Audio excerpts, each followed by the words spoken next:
ગઈકાલે દેશના લોકપ્રિય પ્રધાનમંત્રી આદરણીય શ્રી નરેન્દ્રભાઈ મોદીજી દ્વારા તમામ રાજ્યના મુખ્યમંત્રીશ્રીઓ જોડે એક બેઠક યોજવામાં આવી હતી, જે બેઠકમાં રાજ્યોના સૌ નાગરિકોને પેટ્રોલ, ડીઝલ, ગેસ અને અન્ય જરૂરી ચીજ વસ્તુઓ સરળતાથી મળી રહે તે માટે બેઠકમાં ચર્ચા વિચારણા કરવામાં આવી હતી અને આદરણીય પ્રધાનમંત્રીશ્રીના દિશા નિર્દેશ મુજબ આજે તમામ રાજ્યોના જે બેઠકો કરવાની હતી તેમાં મુખ્યમંત્રી શ્રી ભૂપેન્દ્રભાઈ પટેલે વહેલી સવારે રાજ્યના ઉચ્ચ સ્તરીય અધિકારીઓ અને મંત્રીઓ જોડે એક બેઠક યોજી હતી. મુખ્યમંત્રી શ્રી સાથે આદરણીય મંત્રી શ્રી ઋષિકેશભાઈ, રમનભાઈ અને હું બી જોડાયા હતા અને તમામ અધિકારીઓ જોડે આવનારા દિવસોમાં રાજ્યના સૌ નાગરિકોને જરૂરી એલપીજી હોય, પીએનજી હોય કે પછી પેટ્રોલ, ડીઝલ કે અન્ય જરૂરી ચીજ વસ્તુ કે ખાતર, આ બધા જ વિષયોની આજની પરિસ્થિતિ અને આવનારા દિવસોની સપ્લાયની વ્યવસ્થાઓ આ જ રીતે હજી વધુ સરળતાથી લોકોને કઈ રીતે મળી રહે તે માટે મુખ્યમંત્રીશ્રીએ ખાસ કરીને વિભાગના સૌ વડાઓને સૂચના બી આપી છે અને ડિટેલ્ડ બેઠકની અંદર જે 5 દિવસ પહેલાં જે પ્રકારે પેટ્રોલ, ડીઝલની કારણ વગરની અફવાઓથી લોકો કોઈ બી એવી વાતમાં ના આવે તે માટે રાજ્ય સરકારે તમામ જિલ્લાઓની અંદર સૂચનાઓ બી આપવામાં આવી છે કે આવી કોઈ બી અફવાઓ ફેલાવનારને તાત્કાલિક પગલાં ભરીને કડકમાં કડક પગલાં ભરવામાં આવે અને સાથે સાથે તંત્ર દ્વારા જરૂરી જે કોઈ સૂચનો છે અને રાજ્યના નાગરિકો છે તેને સીધી જ માહિતી આપવામાં આવે. મારી રાજ્યના સૌ નાગરિકોને વિનંતી છે કે આ પ્રકારની કોઈ બી અફવાઓ તમારા ઉપર મેસેજો આવે તો આપ ડાયરેક્ટ સરકારી લાગતા વળગતા વિભાગમાં સીધી જ જાણકારી મેળવો, જેથી તમારે કોઈ બી પ્રકારના ધક્કાઓ કે લાઇનમાં કોઈ જગ્યા પર લાગવાની જરૂર ના પડે અને આવનારા દિવસોમાં બી આ બધી જ વ્યવસ્થાઓ રાજ્ય સરકાર પાસે પૂરતા પ્રમાણમાં હોવાના કારણે કોઈ બી પ્રકારની અવ્યવસ્થાઓ રાજ્યની અંદર સર્જાશે નહીં, પરંતુ તમારે સૌ લોકોએ બી આવી અફવાઓથી દૂર રહીને સહયોગ આપવો પડશે. કેન્દ્ર સરકારનો ખાસ કરીને આભાર માનવો પડશે અને આભાર માનવો જ જોઈએ આવી પરિસ્થિતિમાં જ્યારે અન્ય દેશોમાં બધી જ પ્રકારની વસ્તુઓની અંદર તકલીફ પડી. ઘણા દેશો એવા છે કે જે દેશોમાં એક દિવસનું વર્ક ઓફ આપ્યું છે, વર્ક ફ્રોમ હોમ આપ્યું છે. આપણા દેશમાં આ બધી જ પૂરતી વ્યવસ્થાઓ કરવામાં આપણી આ કેન્દ્ર સરકાર દ્વારા જે પ્રયાસ કર્યા અને પ્રયાસના કારણે આજે બી આપણે લોકોને પૂરતો જથ્થો જે કંઈ જરૂર છે એ મળી રહે છે. ખાસ કરીને રાજ્યમાં પીએનજી કનેક્શનને અગ્રતા આપવા માટેનો બી આપણે પ્રયાસ કરી રહ્યા છે. અમદાવાદની અંદર જે કોમર્શિયલ કનેક્શનો છે એ કોમર્શિયલ કનેક્શનો બી ટોટલ આવનારા 60 દિવસમાં 11,350 જેટલા કનેક્શનો આપણે જે છે એને પીએનજી કનેક્શન્સમાં લઈ જવા માટેનું આપણે જરૂરથી સફળતા પ્રાપ્ત થશે.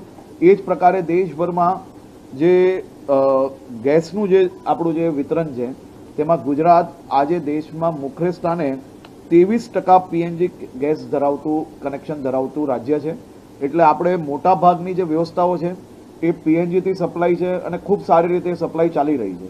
હવે આવનારા દિવસોમાં સૌથી પહેલાં હોસ્પિટલ્સ, સ્કૂલ્સ અને બીજી સામાજિક સંસ્થાઓ જ્યાં અતિ આવશ્યકતા ધરાવે છે એવી જગ્યાઓ પર પીએનજી કનેક્શન્સ તાત્કાલિક ધોરણે એને પહેલાં પ્રાથમિકતાના ધોરણે એમને પહેલો મોસ્ટ પ્રાયોરિટીમાં આપણે લોકો એ કનેક્શન્સને આગળ વધારશો. આ ઉપરાંત દેશમાં 12% જેટલા સીએનજી ફિલિંગ સ્ટેશન એ બી ગુજરાતમાં કાર્યરત છે, ત્યાં બી બધી જ વ્યવસ્થાઓ કમ્પ્લીટ છે.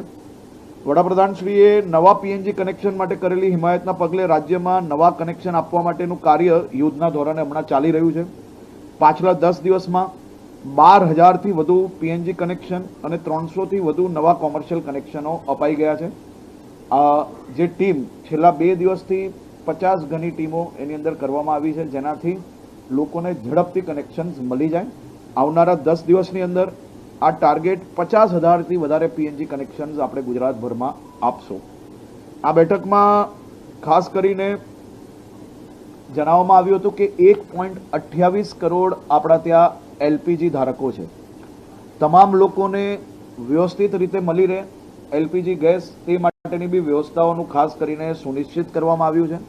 આ 1.28 લાખ જે ગ્રાહકો છે અને જે પરિવારો છે તેને સંપૂર્ણપણે સમયસર ગેસ મળી રહે તે માટેની બી ટીમ દ્વારા આખી વ્યવસ્થાઓ કરવામાં આવી છે.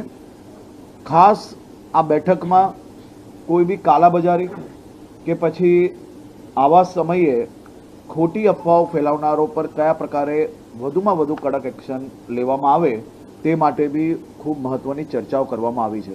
હાલ સુધી આ પ્રકારની કાલાબજારી કરતા 17થી વધારે લોકો પર અલગ અલગ જગ્યાઓ પર ગુનાઓ દાખલ કરવામાં આવ્યા છે. આવનારા દિવસોમાં તમામ શહેર અને જિલ્લાઓના કલેક્ટરશ્રી અને જિલ્લા પોલીસ વડાને સૂચના આપવામાં આવી છે કે આવી માહિતી મળતાની સાથે સંપૂર્ણપણે કડકમાં કડક એક્શન્સ એ લોકો પર લેવામાં આવે. ખાસ કરીને આ તમામ પરિસ્થિતિની સાથે સાથે આપણા રાજ્યમાં લાખો શ્રમિકો રોજગારી માટે, પોતાના પરિવારનું ગુજરાન માટે અહીંયા આપણી સાથે જ્યારે પરિવાર વસતા હોય ત્યારે એ સૌ લોકોની બી ચિંતા આ બેઠકમાં કરવામાં આવી છે. ઇન્ડસ્ટ્રી ડિપાર્ટમેન્ટને, તમામ ઇન્ડસ્ટ્રીઝને જોડે બેઠક કરીને પગાર થોડો વહેલો થાય, સાથે સાથે નાની મોટી જમવાની વ્યવસ્થાઓ બી એ લોકોની કરવાની જરૂર લાગે તો એ બી કરવામાં આવે. આ બધી જ વ્યવસ્થાઓ આપણી સાથે જે પરિવારો વર્ષોથી આપણી જોડે રહેતા હોય એ તમામ પરિવારોની ચિંતા એ રાજ્ય સરકાર દ્વારા અલગ અલગ માધ્યમથી કરવામાં આવી રહી છે.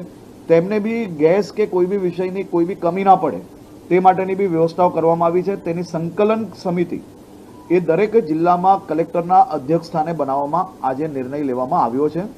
મહાનગરોમાં અને જિલ્લાઓમાં કાલ સાંજ સુધી આની બેઠકો થશે અને એ બેઠકો દરમિયાન આ પ્રકારના કોઈ બી વિષયો ધ્યાનમાં આવતા હોય તો એ વિષયને કઈ રીતે જિલ્લા લેવલે પહોંચી વળવું તે માટેનો બી નિર્ણય લેવામાં આવશે. હાલ સુધી કરીબન 10,000 જેટલી એલપીજીને લઈને નાની મોટી ફરિયાદ આવી હતી, જેમાંથી 10,000થી વધારે ફરિયાદો સંપૂર્ણપણે ક્લિયર કરવામાં આવી છે. અને આ જ પ્રકારે જે ટોલ ફ્રી નંબર છે અને વોર રૂમ છે એ આવનારા દિવસોમાં બી ચાલુ રહેવાનું છે. કોઈ બી પ્રકારની નાની મોટી કંઈ બી તકલીફ હોય તો આ ટીમ દ્વારા તેનો નિકાલ લાવવામાં આવશે. સામાન્ય રીતે કોઈ બી પ્રકારની ગુજરાતમાં ખાતરની વાત હોય, ગેસની વાત હોય, પેટ્રોલ ડીઝલની વાત હોય, અન્ય જરૂરી ચીજ વસ્તુની વાત હોય, કોઈ બી પ્રકારની સામાન્ય નાગરિકોએ આ અફવાઓથી ડરવાની જરૂર નથી. બધી જ વ્યવસ્થાઓ રાજ્ય સરકાર દ્વારા ડે ટુ ડે મુખ્યમંત્રીશ્રીના લેવલથી બી આનું નિરીક્ષણ થઈ રહ્યું છે. તમામ નાગરિકોને બધી જ વ્યવસ્થાઓ માટે રાજ્ય સરકાર કટિબદ્ધ છે.